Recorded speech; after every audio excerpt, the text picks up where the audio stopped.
এই যে আমার পাশে ছেলেটা বসে আছে, আমি এসে শুনলাম ছেলেটা নাকি মেধাবী ছেলে। কি নাম? রিফাত। মেধাবী একজন সন্তান এই যে আপনাদের চোখের সামনে বসে আছে, মাথার মধ্যে গুলি লাগছে।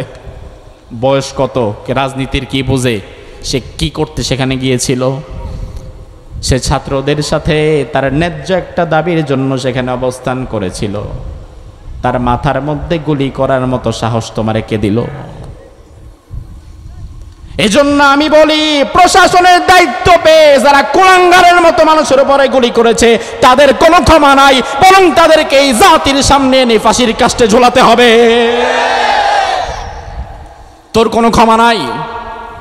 ক্ষমা হয় মানুষের, কিন্তু পশুর কোনো ক্ষমা হয় না, ঠিক কিনা? তুই তো হায়নার চেয়েও জঘন্য। সাল্লাল্লাহু আলাইহি ওয়াসাল্লামকে আমাদের জন্য আলোকবর্তিকা হিসাবে পাঠিয়েছেন। উম্মত যদি জান্নাতে যেতে চায় তাহলে রাসূলুল্লাহর পুরা জীবনকে উম্মতের অনুসরণ করা অপরিহার্য ফরজ। আপনি আমি যদি জান্নাতি হতে চাই, রাসূলুল্লাহর চিন্তার সাথে আমাদের চিন্তা মিলতে হবে, রাসূলুল্লাহর কাজের সাথে আমাদের কাজ মিলতে হবে, রাসূলুল্লাহর কথার সাথে আমাদের কথা মিলতে হবে। আল্লাহ রাব্বুল আলামিন উক্ত আয়াতে কারিমার মধ্যে বিশ্বনবীকে এই দুনিয়াতে আল্লাহ কি উদ্দেশ্যে পাঠিয়েছেন, কি কাজের জন্য পাঠিয়েছেন, সেই উদ্দেশ্যটা আল্লাহ তাআলা এই আয়াতের মধ্যে বলে দিয়েছেন। রব্বুল আলামিন বলেন, আমি আমার নবীকে কোরআন দিয়ে পাঠিয়েছি, হুদা হেদায়েত দিয়ে পাঠিয়েছি, ওয়াদিনিল হক এবং ইসলাম দিয়ে পাঠিয়েছি, লিয়ুযহিরাহু আলাদ-দীনি কুল্লিহি, যেন আমার নবী সমাজে রাষ্ট্রে প্রচলিত অন্য সকল মতবাদকে দূর করে কোরআন দিয়ে ইসলামী মতবাদকে সবার উপরে বিজয়ী করতে পারে। এজন্য আমি আল্লাহ তাআলা আমার রাসূলকে দুনিয়াতে পাঠিয়েছি। আমার ভাইরা, আমরা কম বেশি সবাই জানি, আপনারাও জেনে থাকবেন, আল্লাহর হাবিব সাল্লাল্লাহু আলাইহি ওয়াসাল্লাম জমিনে যেই যুগে এসেছিলেন, দুনিয়ার সব ঐতিহাসিক, কলামিস্ট, লেখক, কবি, সাহিত্যিক সবাই একমত, আল্লাহর হাবিব যেই যুগে দুনিয়াতে এসেছিলেন ওই যুগটার নাম সকলে একমত হয়ে ওই যুগের নাম দিয়েছিল আইয়ামে, নাকি জানেন না আপনারা? তো বলেন, আইয়ামে জাহেলিয়া মানে হচ্ছে অন্ধকারের যুগ। কিসের যুগ? অন্ধকারের যুগ। কেন বলা হয়? ওই যুগে কি লাইট ছিল না?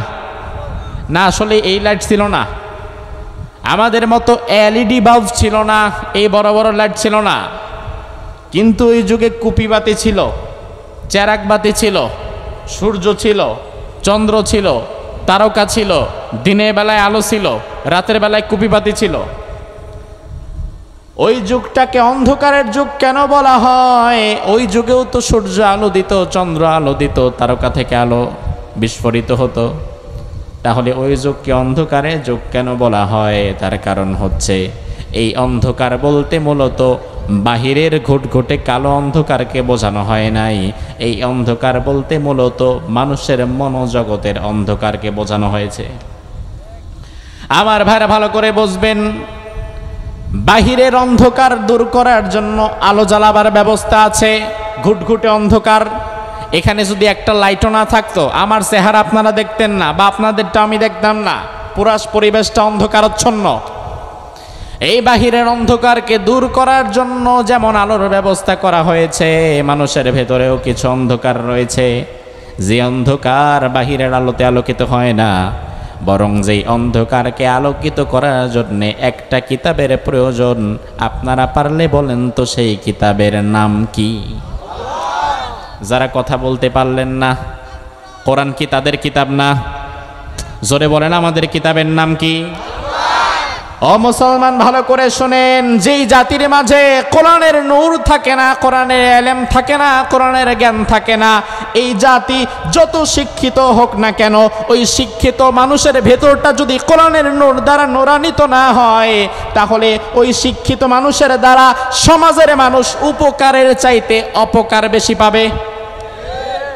তার প্রমাণ বেশি দূরে যাওয়া দরকার নাই। আইয়ামে জাহিলিয়ারে গালি দেওয়া দরকার নাই।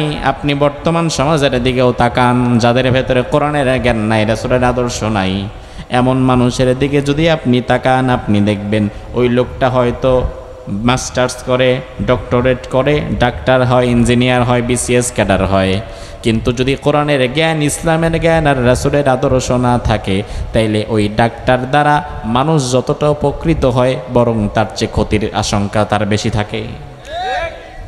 ওই যে ঢাকা ইউনিভার্সিটিতে গতকালের ঘটনা, ঢাকা ইউনিভার্সিটিতে পড়ে কারা? বলদ সলদ ছাগল পাগল না, বরং মেধার পরীক্ষায় উত্তীর্ণ হয়ে তাকে ঢাবিতে চান্স পেতে হয়। ঢাকা ইউনিভার্সিটিতে যারা পড়ে তাদেরকে নিয়ে আমরা গর্ব করি। আমার ভাই যদি ঢাকা ইউনিভার্সিটিতে পড়ে, তাইলে আমি বলতে পারি আমার এক ভাই ঢাকা ইউনিভার্সিটিতে পড়ে, এটা আমাদের গর্বের জায়গা। এটাকে বলা হয় প্রাচ্যের অক্সফোর্ড। ওই প্রাচ্যের অক্সফোর্ডকে তো ঢাকা ইউনিভার্সিটিতে 2019 সালে আপনারা দেখেছেন ইন্ডিয়ার বিরুদ্ধে স্ট্যাটাস দেওয়ার কারণে আবরার ফাহাদকে তার ভার্সিটির তার সহপাঠীরাই ধরে কুকুরকে যেমন মানুষ পিটাতে পিটাতে মেরে ফেলে, সেভাবে মেরে ফেলেছিল। সেটা তো পরের অনেক আগের ঘটনা, আপনারা ভুলে গিয়েছেন। 2019, তার মানে 5 বছর শেষ। আপনি গতকালে ঘটনা দেখেন, তোফাজ্জল নামক এক পাগল, বুদ্ধি প্রতিবন্ধী, মাথা কাজ করে না। ভালো করে বুঝবেন, পাগল যদি কেউ হয়, ইসলামী শরীয়ত কিন্তু পাগলের উপর থেকে উঠে যায়। যেমন আমার জন্য আপনার জন্য নামাজ পড়া ফরজ, কিন্তু পাগলের জন্য কি নামাজ পড়া ফরজ নাকি? পাগলের নামাজ নাই, রোজা নাই, হজ নাই, যাকাত নাই, ও তো পাগল। ইসলামী শরিয়াতে আল্লাহ তাআলা যেখানে পাগলকে মাফ করে দিয়েছেন, পাগলের কোনো হিসাব নাই, সেখানে ওই ঢাকা ইউনিভার্সিটির ছেলেরা গতকাল চোর সন্দেহ করে, ভালো করে বুঝবেন, চোর সন্দেহ করে প্রমাণিত হয় না। তোফাজ্জল নামে এক পাগল হলের ভেতরে ঢুকেছে, ছাত্রদের সন্দেহ হয়েছে অবোধয় চোর। জিজ্ঞেস করছে তুমি কি চোর? কয় না, আমি জানি না আমি কি, আমার ভাত খামো, ক্ষুধা লাগছে। ছাত্ররা তাকে হলে নিয়ে গেছে, ভাত খাওয়াইছে। এরপরে তাকে গেস্ট রুমে এনে 7-8 জন ছাত্র পেটাতে পেটাতে পেটাতে পেটাতে পাগলটারে মেরেই ফেলেছে। মেরে ফেলার কারণ হচ্ছে ছাত্রদের মনে হয়েছে এই লোকটা বুঝি মোবাইল চোর। আরে বেটা, যদি মোবাইল চুরিও করতো, এরপরেও তো তার জান কেড়ে নেওয়ার মতো অধিকার তোমার কেউ দেয় নাই। সেখানে প্রমাণিত হয় নাই। তুমি সন্দেহর বশে তুমি যেহেতু তাকে মেরে ফেলতে পেরেছো, তার মানে তুমি কোনোদিন মেধাবী হতে পারো না। আর তোমার মতো মেধাবী ছাত্র এই দেশের দরকার নাই। তুমি যেহেতু ছাত্র অবস্থায় পাগল সন্দেহ করে একজনকে চোর সন্দেহ করে মেরে ফেলতে পেরেছো, তুমি যদি ডাক্তার হয়ে সমাজে বসো, তুমি এই সমাজের সবচাইতে বড় ডাকাত হয়ে যাবা। তুমি যদি ইঞ্জিনিয়ার হয়ে সমাজে আসো, তুমি মানুষের ব্রিজ কালভার্টের ভেতরে রডের বদলে বাঁশ ঢুকায় দিবা।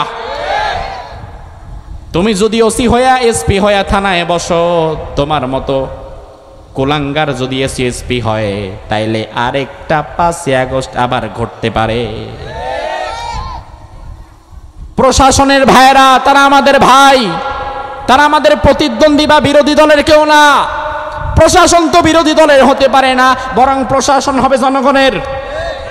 এখন প্রশাসন যদি হয়ে যায় কোনো স্বৈরাচারের, তাহলে যেখানে প্রশাসন যদি স্বৈরাচারের পক্ষে দাঁড়িয়ে যায়, তাইলে আরেকটা 5ই আগস্ট ঘটার সম্ভাবনা আছে না নাই? বাংলাদেশে অন্য কোনো জায়গায় এত নৃশংসতা ঘটেছে বলে আমার জানা নাই, যতটা ঘটেছে বাইপালে। ভয় পেয়ে গিয়েছি আমরা, অবাক হয়ে গিয়েছি, তারা মানুষ না পশু আমরা বুঝতে পারি নাই। ছাত্রদেরকে গাড়ির মধ্যে তুলে প্রিজন ভ্যানের দরজা বন্ধ করে দিয়ে আগুন লাগিয়ে জীবন্ত ছাত্রদেরকে জ্বালিয়ে পুড়িয়ে মেরে ফেলেছে আমাদের বাইপালে। জানেন না আপনারা? এই যে আমার পাশে ছেলেটা বসে আছে, আমি এসে শুনলাম ছেলেটা নাকি মেধাবী ছেলে। কি নাম? রিফাত। মেধাবী একজন সন্তান, এই যে আপনাদের চোখের সামনে বসে আছে, মাথার মধ্যে গুলি লাগছে। বয়স কত, রাজনীতির কি বুঝে, সে কি করতে সেখানে গিয়েছিল? সে ছাত্রদের সাথে তার ন্যায্য একটা দাবির জন্য সেখানে অবস্থান করেছিল। তার মাথার মধ্যে গুলি করার মতো সাহস তোমারে কে দিল? এজন্য আমি বলি, প্রশাসনের দায়িত্ব পেয়ে যারা কুলাঙ্গারের মতো মানুষের উপরে গুলি করেছে তাদের কোনো ক্ষমা নাই, বরং তাদেরকে এই জাতির সামনে এনে ফাঁসির কাস্টে ঝোলাতে হবে। তোর কোনো ক্ষমা নাই। ক্ষমা হয় মানুষের, কিন্তু পশুর কোনো ক্ষমা হয় না, ঠিক কি না? তুই তো হায়নার চেয়েও জঘন্য। এজন্য আল্লাহ রাব্বুল আলামিন জাহালাতের অন্ধকারকে দূর করার জন্য বিশ্বনবীকে আল্লাহ তাআলা পাঠালেন। আর নবী ছাড়া, রাসূল ছাড়া দুনিয়ার মানুষ কোনোদিন হেদায়েতের পথে থাকতে পারে না। আমার ভাইরা, আমাদের আদি পিতা যিনি প্রথম নবী, তার নাম কি? জোরে কোন? আদম আলাইহিস সালাম থেকে নিয়ে আমাদের নবীর আগের নবীর নাম হচ্ছে ঈসা আলাইহিস সালাম। কি নাম? আদম আলাইহিস সালাম থেকে নিয়ে ঈসা আলাইহিস সালাম পর্যন্ত আল্লাহ তাআলা জমিনটাকে এক মুহূর্তের জন্য নবী শূন্য রাখেন নাই। বরঞ্চ পৃথিবীতে এমন অবস্থা হয়েছে, একই সাথে পৃথিবীতে শত শত নবী, একজন না শত শত। মিশরের জন্য একজন নবী, মাদিয়ানের জন্য একজন নবী, শামের জন্য একজন নবী। কোরআনে আল্লাহ বলছেন ওয়ায়াকতুলুনাল আমবিয়া বিগাইরি হক। এই আয়াতের ব্যাখ্যায় মুফাসসিরগণ লিখেছেন, এমন অনেক দিন হয়েছে বনি ইসরায়েলের লোকেরা সকাল বেলায় কয়েকজন নবীকে একসাথে করে জবাই করে দিয়েছে। অঞ্চল ভিত্তিক নবী ছিল, অনেক নবী দুনিয়াতে ছিল। যেমন একই সময় শুআয়ব নবী, আবার মিশরের জন্য ছিল নবী মূসা নবী, আবার নবী মূসার সহকারী ছিল হারুন নবী। নবীর অভাব নাই। ও ভাইরা আমার, তার কারণ হচ্ছে নবীহীন সমাজ, রাসূলহীন সমাজ কখনো ভালো থাকতে পারে না। তারা অন্ধকারচ্ছন্ন হয়ে যায়, জাহালাতে ডুবে যায়, খারাপ কাজে ডুবে যায়। এই জন্য মানুষকে ভালো রাখার জন্য যুগে যুগে আল্লাহ তাআলা নবী রাসূল পাঠিয়েছেন। মূসা আলাইহিস সালামের সময় আল্লাহ তাআলা যখন তাকে বললেন, মূসা তোমাকে আমি কিতাব দান করব, এই কিতাব নেওয়ার জন্য তোমাকে তুর পাহাড়ে আসতে হবে। তুর পাহাড়ে এসে তুমি 30 দিন এখানে ধ্যান করবা, 30 দিন এখানে সময় কাটাবা। মূসা আলাইহিস সালাম তার কওম বনি ইসরায়েলদেরকে বললেন, আল্লাহ আমাকে ডেকেছেন, 30 দিন আমি তোমাদের কাছে আসতে পারবো না। 30 দিন আমি তুর পাহাড়ে ধ্যান করব, এরপরে আমি আল্লাহর পক্ষ থেকে কিতাব নিয়ে আসবো তোমাদের জন্য। এই 30 দিন কিন্তু তোমরা কোনো শিরিক কুফর বিদআত করবা না। মূসা আলাইহিস সালাম যাওয়ার আগে হারুন আলাইহিস সালামকে বললেন, ভাই আপনি আমার ভাই, আপনি সহকারী নবী, আমি 30 দিনের জন্য চলে যাচ্ছি, আপনাকে রেখে যাচ্ছি, আপনি উম্মতদেরকে দেখে রাখবেন তারা যেন কোনো অন্যায় কাজের মধ্যে না জড়ায়। মূসা আলাইহিস সালাম উম্মত থেকে পৃথক হয়ে 30 দিনের ছুটি নিয়ে উম্মতের থেকে চলে গেলেন। এবার 30 দিন যখন পার হয়ে গেছে, 30 দিন অতিবাহিত হওয়ার পরে আল্লাহ বললেন, মূসা 30 দিনে হবে না, তুমি আরো 10 দিন বাড়িয়ে নাও, মোট 40 দিন পূরণ করো, তারপরে আমি কিতাব দিব, তারপরে বাড়ি যাবা। এবার মূসা আলাইহিস সালাম উম্মতদেরকে তো 40 দিনের কথা বলে আসে নাই। মূসা নবী উম্মতদেরকে বলে এসেছিলেন কয় দিনের কথা। এখন আল্লাহ আবার বাড়াইছে কয় দিন। এখন তাইলে মোটামুটি থাকতে হচ্ছে কয় দিন, কিন্তু উম্মত জানে কয় দিন। এবার যখন 30 পার হওয়ার পরে নবী মূসা আসে না, 31 দিনে উম্মত কয় কি ব্যাপার, মূসা দেখি আসে না। আর আমরা ভালো করেই জানি বনি ইসরাইল হচ্ছে সবচেয়ে ঘাওড়া প্রকৃতির উম্মত, খুব খারাপ, নবীদেরকে খুব জ্বালায়। একজন কয়, আচ্ছা মূসা যেহেতু আসে না, তার মানে মূসা মনে হয় জঙ্গলের মধ্যে ঢুকছে আর বাঘে তারে খেয়ে ফেলাইছে, আসবো না। আরেকজনকে, আচ্ছা মূসা আসুক আর না আসুক, এক কাজ করি চলো আমরা মূসার খোদারে বাদ দিয়ে নতুন খোদার একটা বানায় নেই। সামিরি ছিল একজন, গরুর বাছুর বানিয়ে বাছুর পূজা শুরু করে দিয়েছে। হারুন আলাইহিস সালাম বারবার তাদেরকে বোঝাতে চেয়েছে, তারা হারুন নবীকে বলেছে, তুমি যদি আরেকবার বোঝাতে আসো তোমারেও মেরে ফেলবো। হারুন নবী আর কিছু করতে পারে নাই। 40 দিন পরে মূসা আলাইহিস সালামকে আল্লাহ কিতাব দিলেন। কিতাব নিয়ে মূসা আলাইহিস সালাম যখন ফিরে এলেন, আসার পরে দেখে সর্বনাশ, আমার উম্মত দেখি সবাই আবার শিরিক কুফরের ভিতরে ঢুকে গেছে। তিনি হারুন আলাইহিস সালামের উপর রাগ করলেন, ভাই আপনারে রেখে গেছি, আপনি দেখেন নাই আমার উম্মতগুলো আবার খারাপ হলো কেন? হারুন আলাইহিস সালাম বললেন, ভাই তারা আমার উপরে চড়াও হয়েছে, আমি তাদের বিরুদ্ধে কিছুই করতে পারি নাই। এই ঘটনা থেকে আমি বোঝাবার চেষ্টা করলাম, একজন নবী মাত্র 40 দিনের জন্য উম্মত থেকে পৃথক হওয়ার কারণে গোটা উম্মত হঠাৎ করে শিরক কুফরের মধ্যে ঢুকে গেছে। তার মানে নবী মুক্ত উম্মত একদিন থাকাও ঠিক না, রিস্ক। নবী মুক্ত একদিন থাকা মানে শয়তান এটারে কাজে লাগাবে। এজন্য আল্লাহ তাআলাও কখনো আদম আলাইহিস সালাম থেকে ঈসা আলাইহিস সালাম পর্যন্ত জমিনকে একদিনের জন্য নবী শূন্য রাখেন নাই, নবী দিয়েই রাখছে। বরং সব যা লাগবে তার চেয়ে বেশি প্রত্যেক এলাকার জন্য নবী, যেন শয়তানের ধোঁকা না আসে। কিন্তু হঠাৎ করে ঈসা আলাইহিস সালামকে আল্লাহ যখন তুলে নিয়ে গেলেন, ঈসা নবীকে তুলে নিয়ে যাওয়ার পরে দুনিয়াতে আর নবী নাই। একদিন চলে যায় দুনিয়াতে নবী নাই, 2 দিন চলে যায় দুনিয়াতে নবী নাই, 1 সপ্তাহ চলে যায় দুনিয়াতে নবী নাই, 1 মাস চলে যায় নবী নাই, 1 বছর চলে যায় নবী নাই, 100 বছর চলে যায় নবী নাই, 200 বছর চলে যায় দুনিয়াতে নবী নাই, 300 বছর চলে যায় দুনিয়াতে নবী নাই, 400 বছর 500 বছর চলে যায় দুনিয়াতে নবী নাই। অবশেষে 577 বছর পর্যন্ত দুনিয়াতে আল্লাহ কোনো নবী দেন নাই। 577 বছর পরে আল্লাহ তাআলা উম্মতের সর্বশ্রেষ্ঠ নবী নবী মুহাম্মদুর রাসূলুল্লাহকে দুনিয়াতে পাঠিয়েছেন। সুবহানাল্লাহ কয় না? নবীর আগমনে কি আপনারা খুশি না বেজার? খুশি না? কে কে দেখি তো, সর্বনাশ করছে। সবাই খুশি তো? তাহলে আমরা সবাই খুশি না বেজার? একবার রাসূলের উপরে দুরূদ পড়ে খুশি হয়ে একবার বলেন সাল্লাল্লাহু আলাইহি ওয়াসাল্লাম। এই যে বলেছেন সাল্লাল্লাহু আলাইহি ওয়াসাল্লাম, রাসূল বলেন আমার কোন উম্মত যদি একবার সাল্লাল্লাহু আলাইহি ওয়াসাল্লাম পড়ে, রব্বুল আলামিন খুশি হয়ে সাল্লাল্লাহু আলাইহি আশারা ওই উম্মতের উপরে 10 বার রহমত নাজিল করে দেয়। আমার ভাইরা এবার ভালো করে বোঝেন, মুসা নবী উম্মত থেকে পৃথক ছিল কয়দিন? মনে নাই? কয়দিন? 40 দিন। তাতেই কিন্তু উম্মত গোমরা হয়ে গেছে, শিরিক কুফরে ঢুকে গেছে।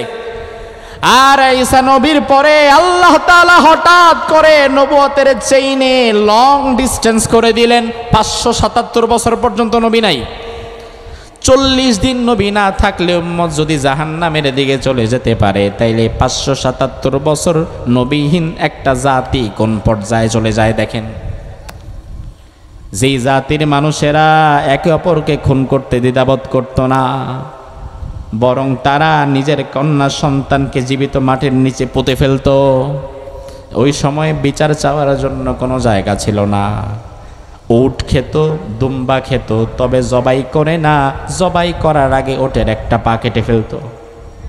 ওই পাটা যখন রান্না করা হতো, উটটা তখনও মারা যায় নাই, ব্যথায় কাতরাচ্ছে।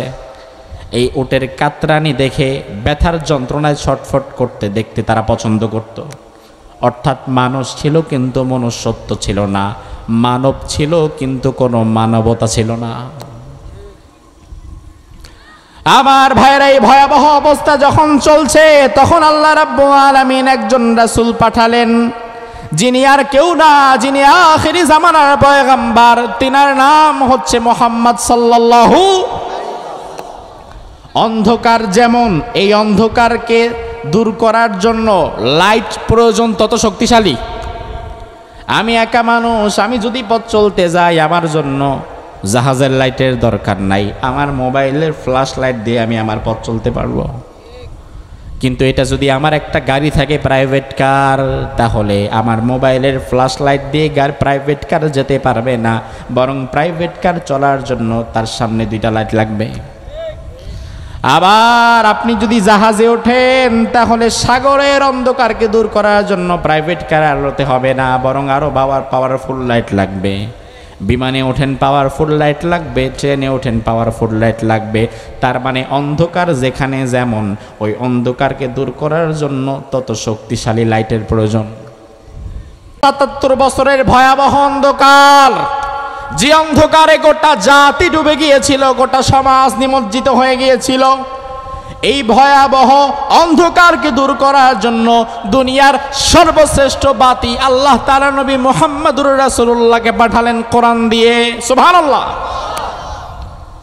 রাসূলুল্লাহ দুনিয়াতে আগমন করলেন, বড় হতে লাগলেন। সমাজটা কিন্তু জাহিলিয়াতের সমাজ, ভালো সমাজ না। আল্লাহর হাবিব বড় হতে হতে রাসূলুল্লাহর বয়স গিয়ে দাঁড়ালো 17 বছর। জোরে কোন কত বছর? ভালো করে মনে রাখতে হবে, এজন্য আরেকবার বলেন কত বছর? 17 বছরের যুবক বোঝে নাকি বোঝে না? তখন ভালো মন্দ বোঝা শুরু করে, হক হালালের পার্থক্য বোঝা শুরু করে। 17 বছর থেকে যুবকেরা বিভিন্ন অঙ্গ সংগঠন দলের মধ্যে যেতে শুরু করে। আল্লাহর হাবিব 17 বছর বয়সে যখন দেখলেন আমার সমাজে জুলুম পরিপূর্ণ, আমার সমাজে অন্যায় অবিচার অত্যাচার জিনা ব্যভিচার রাহাজানি হত্যা ধর্ষণ খুন খারাপি মদ সব কিছু দিয়ে পরিপূর্ণ, আল্লাহর হাবিব তখন সমাজ পরিবর্তনের লক্ষ্যে 17 বছর বয়সে একটা দল গঠন করলেন কিছু যুবকদের সাথে নিয়ে। আমাদের পলাশবাড়ির যুব সমাজ তারা যেমন একটা সংগঠন করেছে, রাসূলুল্লাহ 17 বছর বয়সে এমন একটা সামাজিক সংগঠন গড়ে তুললেন। ওই সংগঠনের নাম হচ্ছে হেলফুল ফুজুল। আমার ভাইরা হয়তো এখানে যারা আছেন এর মধ্যে অন্তত 20% মানুষ হেলফুল ফুজুল শব্দটার সাথে পরিচিত, 100% হয়তো হবেন না, এটা আমাদের দুর্ভাগ্য। আপনি দেখবেন আপনি যদি কোনো দলের কর্মী হন তাহলে ওই দলের প্রতিষ্ঠাতা যিনি, তার নাম, তার বাড়ি, তার জন্ম, তার মৃত্যু, তার রাজনৈতিক জীবন সম্পর্কে আপনার জানা থাকবে। এমন কর্মী পাওয়া যাবে না যেই কর্মী তার নেতার দল সম্পর্কে জানে না। আপনি যদি আওয়ামী লীগ করেন তাহলে বঙ্গবন্ধু কবে জন্ম হয়েছে, কবে মরছে, কই গেছে, কি করছে না করছে, এগুলা কিছু কমন বিষয় আপনার জানা থাকার কথা। আপনি যদি বিএনপি করেন তাহলে জিয়াউর রহমানের জন্ম, মৃত্যু, বাড়ি কই, কবে কি করছে, কবে মারা গেছে, কিভাবে কি হয়েছে, এগুলো আপনার জানা থাকার কথা এবং আপনি জানেনও বটে। কিন্তু আমার বিষয় হচ্ছে এমন হাজার হাজার লক্ষ লক্ষ উম্মত দাবিদার নিজের নবী সম্পর্কে 5 লাইনও জানে না। রাসূলকে দাবি করে রাসূল আমার নবী, কিন্তু রাসূলের জীবন সম্পর্কে কিছুই জানে না, এমনকি কালিমাটা পর্যন্ত শুদ্ধ করে পড়তেও পারে না। ও ভাই, রাসূলের জীবনী জানা তোমার জন্য ফরজ, কারণ রাসূলকে যেহেতু মানা ফরজ, তুমি যদি না জানো তাইলে মানবা কেমনে? এজন্য জানা ফরজ, জানতে হবে। আজকের আলোচনায় সব কথা বলা যাবে না, আর হয়তো 20 মিনিট এর মধ্যে যেটুকু বলার বলে নেই, সংক্ষেপে কিছু কথা বলে যাই, ভালো করে মনোযোগ দিয়ে শোনেন। আল্লাহর হাবিব 17 বছর বয়সে যেই দল গঠন করলেন যুবকদের নিয়ে, সেই দলের নাম হেলফুল ফুজুল। জোরে বলেন, দলের নাম কি? কত বছর বয়সে দল গঠন করেছেন?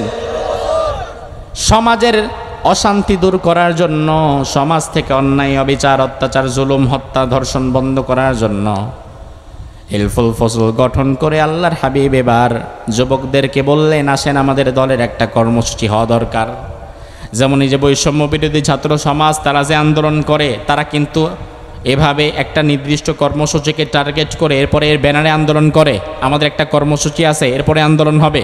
কর্মসূচি নাই, কিছু নাই, হুদায় আন্দোলন করে, এমন পাগল নাই। তো রাসূলুল্লাহ যেই হিলফুল ফজল গঠন করলেন, ওই হিলফুল ফজলেরও কিছু কর্মসূচি আছে না নাই? সারা জীবন শুনছেন হিলফুল ফজল হিলফুল ফজল, কিন্তু হিলফুল ফজলের কাজ কি তা তো জানেন না। আজকে কাজটা শুনে যান। সিরাতে মুস্তাফা রাসূলুল্লাহর বিখ্যাত জীবনী, এই সিরাত গ্রন্থে গ্রন্থকার লিখেছেন হিলফুল ফজলের বেশি কাজ ছিল না। আমরা তো দাবি জানাই 10 দফা, 8 দফা, 5 দফা, 13 দফা, কিন্তু রাসূলুল্লাহর হিলফুল ফজলের দাবি ছিল মাত্র 1 দফা। জোরে কোন কয় দফা? যেহেতু দফা মাত্র একটাই, এজন্য জীবনে কি আর ভোলার চান্স আছে? দফা 5টা হইলে ভুলে যাইতেন, কিন্তু দফা যেহেতু একটাই, ভোলার মতো কিন্তু চান্স নাই। এজন্য ভালো করে মনে রাখতে হবে রাসূলের হিলফুল ফজলের কর্মসূচি কয়টা ছিল? জোরে, দফা কয়টা ছিল? ভুলবেন না তো। এবার শুনেন কি সেই দফা। আল্লাহর হাবিব বললেন, ইন্নাল ফুদুলা তাহালাফু ওয়া তাআকাদু আল্লা ইউকিমা বিবাতনি মাক্কাতা যালিম। আমাদের হিলফুল ফজলের 10 দফার দরকার নাই, 12 দফা 13 দফার দরকার নাই, বরং আমি নবী মুহাম্মদ ইবনে আব্দুল্লাহ, তখন তো রাসূল হন নাই, মুহাম্মদ ইবনে আব্দুল্লাহ, আমি মুহাম্মদ ইবনে আব্দুল্লাহর হেলফুল ফুজুলের এক দফা এক দাবি, সেটা হচ্ছে আল্লাহ ইউকিমা বিবাতনি মাক্কাতা যালিম, মক্কা নগরীতে কোনো জালিম শক্তিকে আমরা দাঁড়াতে দেব না। আপনাদের এবার প্রশ্ন হতে পারে এটা কেমন কথা হলো, কারণ ওই যুগে কি শুধু জুলুমই ছিল নাকি আরো অনেক অন্যায় ছিল? কথা কয় না। শুধু জুলুমই ছিল নাকি আরো অনেক অন্যায় ছিল? মদ ছিল, জেনা ছিল, ব্যভিচার ছিল, হত্যা ছিল, ধর্ষণ ছিল, চুরি ছিল, ডাকাতি ছিল, কন্যা সন্তান জীবিত কবর দেওয়া ছিল, অনেক অপরাধ ছিল। তাইলে রাসূল সব বাদ দিয়া জুলুমটারে ধরলেন কেন? উম্মত ভালো করে শোনো, তোমার মেধার রাসূলের মেধা এক নয়, তোমার চিন্তার রাসূলের চিন্তা এক নয়। আল্লাহর হাবিবের চিন্তার বিশালতা বিস্তৃতি অনেক বেশি। রাসূলুল্লাহ ছিলেন চরম বুদ্ধিমান, জ্ঞানে গুণে রাসূলুল্লাহর চাইতে উৎকৃষ্ট দুনিয়াতে আর কেউ হতে পারবে নাকি? আল্লাহর হাবিব চিন্তা করলেন, আমার মক্কায় জিনা, হত্যা, ধর্ষণ সব আছে, কিন্তু আমাকে এগুলার দিকে না তাকায় আগে জুলুম বন্ধ করতে হবে। তার কারণ জালিমকে যদি হটায় দেওয়া যায় বাকিগুলা ধীরে ধীরে বন্ধ হবে। হিসাবটা বোঝেন নাই? হিসাবটা বোঝায় দেই। এই যে আমাদের পলাশবাড়ি, আমরা পলাশবাড়ির বাসিন্দা। ধরেন পলাশবাড়িতে না, এই যে ছাত্র সমাজ তারা ঐক্যবদ্ধ হয়েছে, এখানে আমরা কোনো ইয়াবা ব্যবসা, গাঁজা, ফেন্সিডিল, মাদক ঢুকতে দিব না, এখানে আমরা কোনো ইফটিজিং হতে দিব না, এখানে কোনো মানুষের উপরে জুলুম হতে দিব না। অনেক নিয়ম কানুন তারা করে তারা আন্দোলন করছে। কিন্তু যদি দেখা যায় পলাশবাড়িতে একজন শক্তপোক্ত জালিম বসে আছে, ওই জালিমকে বিদায় করতে পারছে না, তাইলে বিষয়টা এমন হবে তোমার কর্মসূচি তোমার দফা দফার জায়গায় থাকবে। কারণ যেই সমাজে একজন শক্ত জালিম বসে থাকে এই সমাজ থেকে কোনোদিন কোনো অন্যায় দূর করা যায় না। কারণ যারা অন্যায় করে তারা ঘুরে ফিরে এই জালিমের দলের শেল্টারেই থাকে। আমার ভাইরা ভালো করে বুঝেন, আপনি মাদকের বিরুদ্ধে, চলো যাই যুদ্ধে, মাদকের বিরুদ্ধে লম্বা লম্বা মিছিল করে, কিন্তু সর্বনাশ মিছিলের প্রথম সারিতেই মাদক সেবী আর মাদক ব্যবসায়ীরা আছে না নাই? ও ভাই আমার ভালো করে বোঝেন, আপনি মাদকের বিরুদ্ধে মিছিল করলেন, কর্মসূচি দিলেন, হঠাৎ করে দেখলেন কিরে মাদক ব্যবসায়ী একটা রাত্রে ধরা পড়ছে, সাথে 1000 পিসি ইয়াবা, ফেন্সিডিল, গাঁজা, মাদক। এবার তারে ধরে আপনি বিচার করবেন। বিচারটা করবেন কার কাছে? বিচারটা করবেন তো এলাকার মোড়ল, বুদ্ধিজীবী মাতবর তার কাছে। যাওয়ার পরে দেখবেন সে যদি তার দলের শেল্টারে থাকে তাইলে আস্তে করে তারে মাফ করে দেওয়া হবে, পাশ কাটায় দেওয়া হবে। ইফটিজিংয়ের বিচার নাই, মাদকের বিচার নাই, ধর্ষণের বিচার নাই, হত্যার বিচার নাই। এই জন্য জালিম যেই সমাজে থাকে এই সমাজ থেকে অন্যায় বন্ধ করা যায় না। এই জন্য এই নাগরিক সমাজ, পলাশবাড়ির এই যুবক তরুণ সহ আজকে আমার সামনে পেছনে ডানে বামে মাইকের আওয়াজ যাদের কানেই যাচ্ছে, আপনারা যদি চান পলাশবাড়িকে একটা শান্তিপূর্ণ সমাজ আপনারা উপহার দিতে, এই মানুষগুলো যদি নির্বিঘ্নে নিরাপত্তায় জীবনযাপন করতে পারে, এই দৃশ্য যদি দেখতে চান, তাহলে সবার আগে এই এলাকার জালিমদেরকে প্রতিরোধ করতে হবে। জালিমও থাকবে, আমার দফাও থাকবে। দফা কাজ হবে না, আগে জালিম হটাও, তারপরে কাজ করো, ঠিক কিনা? ও যুবক, তোমার প্রতি আমার বড় অবাক হই তোমাকে দেখলে আমি। 17 বছর বয়সে তোমার নবী জালিমের বিরুদ্ধে প্রতিবাদ করেছে, আর 17, 18, 20, 22, 25 বছরের যুবক জালিমের বিরুদ্ধে প্রতিবাদ করা তো দূরের কথা, বরং নিজেই জালিম হইয়া অন্য জালিমের সাথে ঘুরতেছে। লজ্জা লাগে না যুবক তোমার? তুমি না রাসূলের উম্মত দাবি করো, তোমার মতো উম্মত রাসূলের দরকার নাই, ঠিক কিনা? আল্লাহর হাবিব 17 বছর থেকে দাওয়াত দিতে দিতে দিতে দিতে রাসূলুল্লাহর বয়স হয়ে গেল 40। জবাব দেন কত? শুরু করেছিলেন কত থেকে? জোরে। তাহলে 17 থেকে 40 কয় বছর হয়? 23, 23 মনে রাখবেন, 23, 17 থেকে 40, 23। এই 23 বছর রাসূল দাওয়াত দিলেন জুলুমের বিরুদ্ধে, হত্যার বিরুদ্ধে, ধর্ষণের বিরুদ্ধে, মাদকের বিরুদ্ধে রাসূলের কর্মসূচি গেল।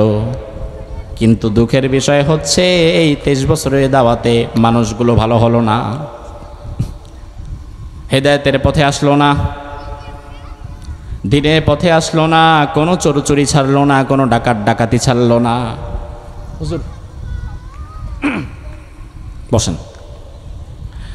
কোনো চোরচুরি ছাড়লো না, কোনো ডাকাতি ছাড়লো না, কোনো হত্যাকারী হত্যা ছাড়লো না। অথচ রাসূল কিন্তু ঠিকই দাওয়াত দিচ্ছেন। 17 থেকে দাওয়াত শুরু করেছেন, 40 বছর পর্যন্ত মোট 23 বছর দাওয়াত দেয়া হয়ে গেছে। অবশেষে রাসূলুল্লাহর বয়স যখন 40, আল্লাহর হাবিব এবার তার গতানুগতিক দাওয়াতের পথ থেকে সরে আসলেন যে না, আমার দাওয়াত তো কম হলো না, আমি 23টা বছরই দাওয়াত দিলাম, এখন 23 বছর দাওয়াত দেওয়ার পরেও মানুষ কেন ভালো হলো না, চোর কেন চুরি ছাড়লো না, ডাকাত কেন ডাকাতি ছাড়লো না, জিনাকার কেন জিনা ছাড়লো না। তাইলে আমার দাওয়াত তো চলছে, অপরাধীর অপরাধও চলছে, তাইলে বুঝতে হবে আমার ঔষধ জায়গা মতো লাগছে না। আল্লাহর হাবিব 17 বছর বয়সে হেরা গুহায় চলে গেলেন, ধ্যান করলেন। কিতাবুল ওয়াহির হাদিস এসেছে, আউয়ালু মা বুদিয়া বিহি রাসূলুল্লাহ সাল্লাল্লাহু আলাইহি ওয়াসাল্লাম আল ওয়াহি মিনার রুইয়া সালিহা। আল্লাহর হাবিব সাল্লাল্লাহু আলাইহি ওয়াসাল্লাম নবুয়তের প্রথম দিকে ঘুমন্ত অবস্থায় কিছু স্বপ্ন দেখতেন। এই স্বপ্নগুলো সকালবেলায় মিথলা ফালাকিস সুবহ, দিবালকের ন্যায় উঠে যেত তার চোখের সামনে।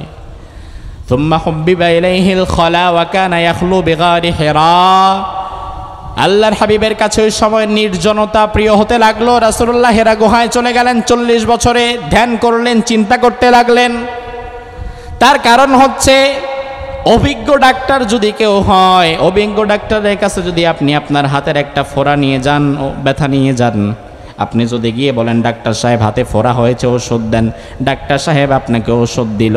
ওষুধ দেওয়ার পরে ডাক্তার কিন্তু বলবে যান, 1 সপ্তাহ পরে আবার দেখা করবেন। 1 সপ্তাহ পর যখন আপনি আসবেন, এসে যদি বলেন ডাক্তার সাহেব কি ওষুধ দিছেন, ব্যথা তো আরও বাড়ছে, তখন ডাক্তার যদি ভালো হয় তাইলে আগের ওষুধই দিবে না পরিবর্তন করবে? বোঝে না, আগের ওষুধই দিবে না পরিবর্তন করবে? এবার আপনারে পরিবর্তন করে কিন্তু বলে দিবে যান, 1 সপ্তাহ পরে আবার আসেন। এবার 3য় সপ্তাহে যখন আপনি যাবেন, গিয়া যদি ডাক্তারকে দেখান আপনার ঘা আরও বেড়ে গেছে, তাইলে ডাক্তার কিন্তু আর নিজের মতো পাকনামি করবে না, সে অন্য ডাক্তারের পরামর্শ নিবে। এরপরেও যদি না হয়, মেডিকেলে আপনার হাতের ব্যথা নিয়ে 8-10 জন ডাক্তার বসবে, এটাকে বলা হয় মেডিকেল বোর্ড গঠন করা।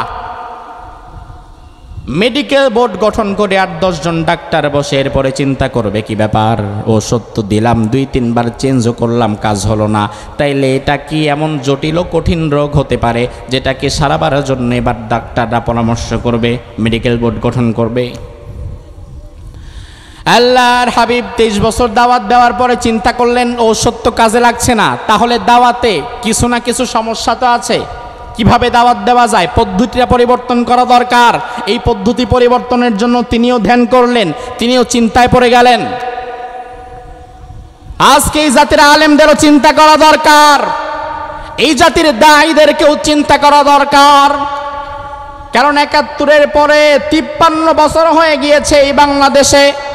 এই 53 বছরে মসজিদ বেড়েছে, মাদ্রাসা বেড়েছে, আমাদের মতো আলেম বেড়েছে, আমাদের ওয়াজ মাহফিলও বেড়েছে, মিলাদ মাহফিলও বেড়েছে, আমাদের মসজিদ মাদ্রাসা যেমন বেড়েছে, একই সাথে পাল্লা দিয়ে আবার সুদের ব্যাংকও তো বেড়েছে।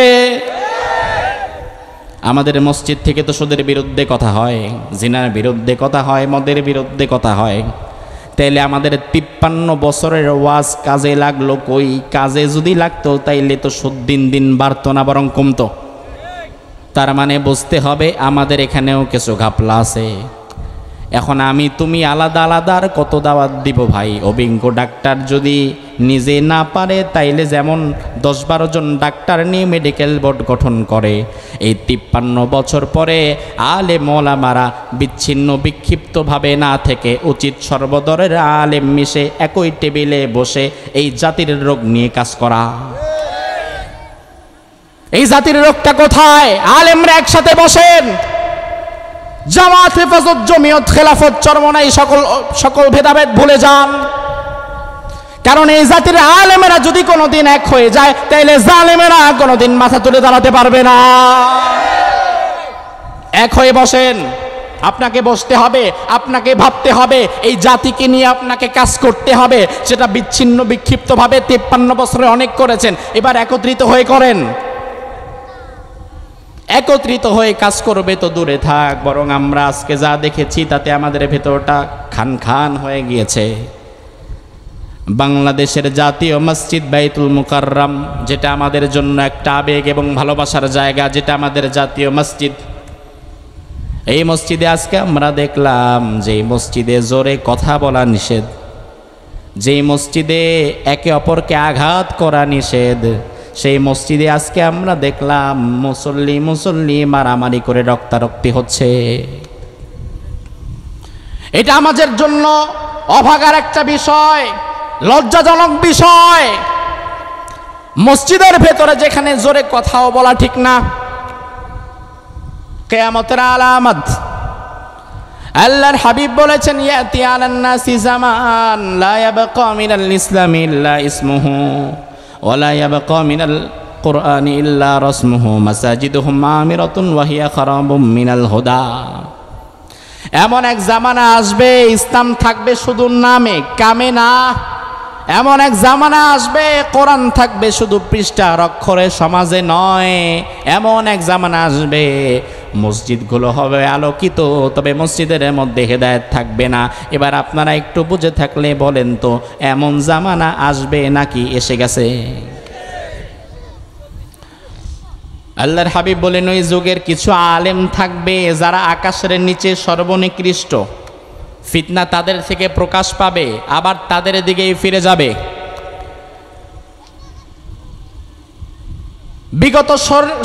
বিগত স্বৈরাচারের আমলে স্বৈরাচারকে কওমি জননী উপাধি দিয়েছিল একজন আলেম, নামটা বললাম না। অথচ 2013 সালে দুনিয়ার সব হিসাব কিতাব আপনি বাদ দেন, 2013 সালে 5ই মে শাপলা চত্বরের সেই রাতে আমিও ছিলাম। মাদানী নিসাব 3য় বর্ষে পড়তাম উত্তরায়, বড় ভাইদের সাথে গিয়েছিলাম। এত ভালো বুঝিও না 2013 সালের কথা। আমার জীবনে কাটানো সবচেয়ে বিভীষিকাময় ভয়ঙ্কর রাত হচ্ছে সেটি। হাজার হাজার মানুষকে 2013 সালে শাপলা চত্বরে যে জালিম খুন করতে পারে, এই জালিম কখনো কওমি জননী তো দূরের কথা, কওমি মাদ্রাসার ঝাড়ুদারও হতে পারে না। আর তারে আপনি কওমি জননী বানান, চাটুকারিতা করে তেলবাজি করে বাইতুল মুকাররমের খতিব হতে পারলেন। এবার স্বৈরাচার যখন পালায় গেছে, খতিব সাহেবও পালায় গেছে। কি দুর্ভাগাই জাতির, খতিব বলে পালায়, ইমাম বলে পালায়। আরে আমি তো ইমাম, আমি তো খতিব, তোমার যেই দল আসবে যেই দল যাবে আমার কি, আমি যদি হকের পক্ষে থাকি আমি থাকবো। কিন্তু খতিব সাহেবও পালায় গেছে। আজকে হঠাৎ কিছু লোকজন নিয়ে মসজিদের ভেতরে ঢুকে বিশৃঙ্খলা করে গোটা মসজিদের পরিবেশটা নষ্ট করে দিয়েছে। এই জাতির জন্য সবচেয়ে বড় গজব হচ্ছে এক শ্রেণীর দালাল চাটুকর মৌলবী, যারা স্বৈরাচারের দালালি করে, যারা জালিমের পক্ষে সাফাই গায়, যারা ভাস্কর্যকে, যারা মূর্তিকে ভাস্কর্যের নামে জায়েজ করতে চায়, এই সমস্ত জালিম দালাল মৌলবীদেরকে বয়কট করতে হবে। হক্কানি আলেমদেরকে যদি আপনারা না চিনেন, হক্কানি আলেমদের সাথে যদি না থাকেন, কপাল খুলবে না জীবনে। আল্লাহর হাবিব 40 বছর বয়সে ওহী পেলেন, আল্লাহ রাব্বুল আলামিন কোরআন দিয়ে দিলেন। কোরআন দিয়ে আল্লাহ বললেন, ইয়া আইয়ুহার রাসূলু বাল্লিগ মা উনজিলা ইলাইকা মির রাব্বিক। ও নবী, এতদিন পর্যন্ত আপনি আপনার মতো করে চেষ্টা করেছেন, দাওয়াত দিয়েছেন, কাজ হয় নাই। এখন থেকে আপনি নতুন করে আবার দাওয়াত শুরু করেন, তবে এখন থেকে আপনার দাওয়াতের ফর্মুলা হবে আল কোরআন। জোরে কোন দাওয়াতের ফর্মুলা কি হবে? আল্লাহর হাবিব কোরআন দিয়ে দাওয়াত দিতে লাগলেন। 40, 41, 42 রাসূলের বয়স পার হতে লাগলো, আর সাহাবায়ে কেরামও আসতে লাগলেন। এভাবে দাওয়াত দিতে দিতে দিতে দিতে রাসূলুল্লাহর বয়স হয়ে গেল 63। জোরে কোন কত? তাইলে 40 থেকে 63 কয় বছর হয়? জোরে। আবার 17 থেকে নিয়ে 40 কয় বছর হয়? ও ভাইয়েরা আমার, একটু ভালো করে বোঝেন, আল্লাহর হাবিবের জীবনের কিন্তু দুইটা 23 আছে, একটা আগের 23 এবং একটা পরের 23। আগের 23 রাসূলুল্লাহ 17 থেকে নিয়ে 40 বছর পর্যন্ত এই 23 বছর দাওয়াত দিয়েছেন সমাজ পরিবর্তনের জন্য। সমাজ পরিবর্তন করতে পারেন নাই, কারণ এই 23 বছর রাসূলুল্লাহ নিজের মতো করে দাওয়াত দিয়েছেন, কোরআন তার কাছে ছিল না। কিন্তু পরের 23 বছরে আল্লাহ তাআলা রাসূলুল্লাহকে একটা কোরআন ধরিয়ে দিয়েছেন। কোরআন দিয়ে বললেন, নবী বাল্লিগ মা উনজিলা ইলাইকা মির রাব্বিক, এবার আপনি কোরআন দিয়ে দাওয়াত দেন। কোরআন দিয়ে দাওয়াত দেওয়ার 23 বছরের মধ্যে আবু বকর তৈরি হলো, ওমর ফারুক তৈরি হয়ে গেল, ওসমান আলী রিদওয়ানুল্লাহি আলাইহিম আজমাইন তৈরি হয়ে গেল। বরঞ্চ রাসূলুল্লাহ ইন্তেকালের পূর্বে বললেন, খায়রুল কুরুনি করনি, দুনিয়াবাসী আমি তোমাদেরকে চ্যালেঞ্জ করে গেলাম, আমার যেই যুগকে তোমরা জাহিলি যুগ বলে গালি দিতা, আমি নবী বলে গেলাম আমার যুগের চাইতে শ্রেষ্ঠ যুগ দুনিয়াতে আর নাই। সুবহানাল্লাহ। আমার ভাইরা আবার একটু সংক্ষেপে শোনেন, 2 মিনিটে শেষ করছি। আল্লাহর হাবিব 23 বছরে সমাজ পরিবর্তন করে ফেললেন একটা কিতাব দিয়ে। সেই কিতাবের নাম কি? আরো জোরে, আরো জোরে।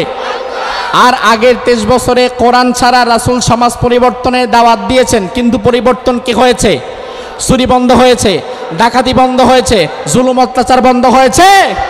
তার মানে রাসূলুল্লাহর জীবন থেকে আল্লাহ প্রমাণ করে দিলেন, উম্মতেরা যদি সমাজ পরিবর্তন করতে চাও, যদি সমাজ সংস্কার করতে চাও, অন্যায় অত্যাচার যদি বন্ধ করতে চাও, অমুক নেতার আদর্শ, তমুক নেতার আদর্শ, রামপন্থী আর বামপন্থী আদর্শ বাদ দিয়া কোরআনের কাছে আসো। ঠিক কিনা? কোরআন ছাড়া মুহাম্মদ ইবনে আব্দুল্লাহর 23 বছরের দাওয়াত সফল হয় নাই।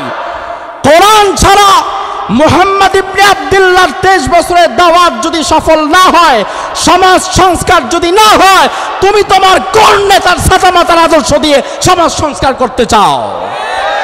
যদি সমাজ পরিবর্তন করতে চাও, যদি সত্যিকার অর্থে চাও বাংলাদেশটা সোনার বাংলা হোক, চুরি ডাকাতি হত্যা ধর্ষণ দুর্নীতিমুক্ত বাংলাদেশ হোক, এমন দৃশ্য কি আপনারা চান? আসলেই চান? সবাই চান? তাহলে একটাই ফর্মুলা, অন্য কোনো ফর্মুলা নয়। অমুক নেতার আদর্শ তমুক নেতার আদর্শ দিয়ে সমাজ সংস্কার হবে না, সমাজ পরিবর্তন হবে না। সমাজ পরিবর্তন করার জন্য একটা কিতাবের আইন প্রয়োজন। সেই কিতাবের নাম কি? আরো জোরে কোন? এই 53 বছরে বহু দল আসছে গেছে, বহু নেতা আসছে গেছে। এই 53 বছরে এই জাতি কম নেতা দেখে নাই। বঙ্গবন্ধুর ভাষণ, জিয়ার শাসন, এরশাদের নানান তাল, খালেদা জিয়ার হাল আর শেখ হাসিনার কাল, সব দেখা শেষ। এখন শুধু দেখার বাকি আছে আল কোরআনের বাংলাদেশ। এজন্য আগামীর বাংলাদেশে আমরা কোরআন দেখতে চাই। আপনারা চান? কারা কারা চান? 2 হাত তুলে আল্লাহরে দেখাও।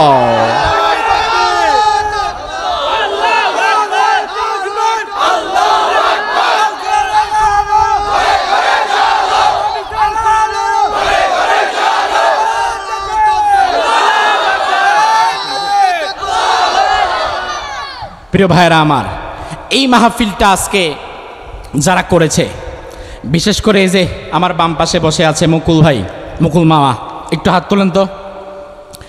এই বৈষম্য বিরোধী ছাত্র আন্দোলনে 5ই আগস্ট উনি কিন্তু গুলি খেয়েছে। বাইপালে থানার ভেতরে উনি গুলি খেয়েছে। তাও আবার কয়টা জানেন? যত আপনার বয়সও হয় নাই। কয়টা? 229। চিন্তা করেন, একটা মানুষের শরীরে আর কত জায়গা থাকে। আবার একটা গুলি, এগুলো ছিল 229টা স্টিল বুলেট, আর একটা সরাসরি এক পাশ দিয়ে ঢুকে আরেক পাশ দিয়ে বের হয়ে গেছে। আর এই যে আমার ডান পাশে আছে মেধাবী এক ছেলে, কি নাম? রিফাত।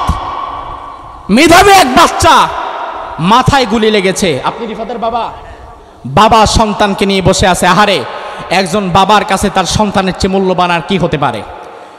আজ এই ছাত্র সমাজ যাদের ত্যাগে এই দেশ আমরা নতুনভাবে পেলাম, তাদের জন্য আমাদের কিছু করা এবং দোয়া করার দরকার আছে না নাই? এই মাহফিলটা যারা করেছে তাদের জন্য কি আপনারা খুশি না বেজার? এই মাহফিলটা ভবিষ্যতে আরো হোক, এই যুব সমাজ যেন অন্যায়ের বিরুদ্ধে, জালিমের বিরুদ্ধে কাজ করতে পারে, এটা কি আপনারা চান? সবাই চান? এই সকল কাজে, জি, এই সকল কাজে আমাদের কিছু সহযোগিতা প্রয়োজন। এই যে আমাদের অনেক ভাইরা দাঁড়িয়ে আছেন,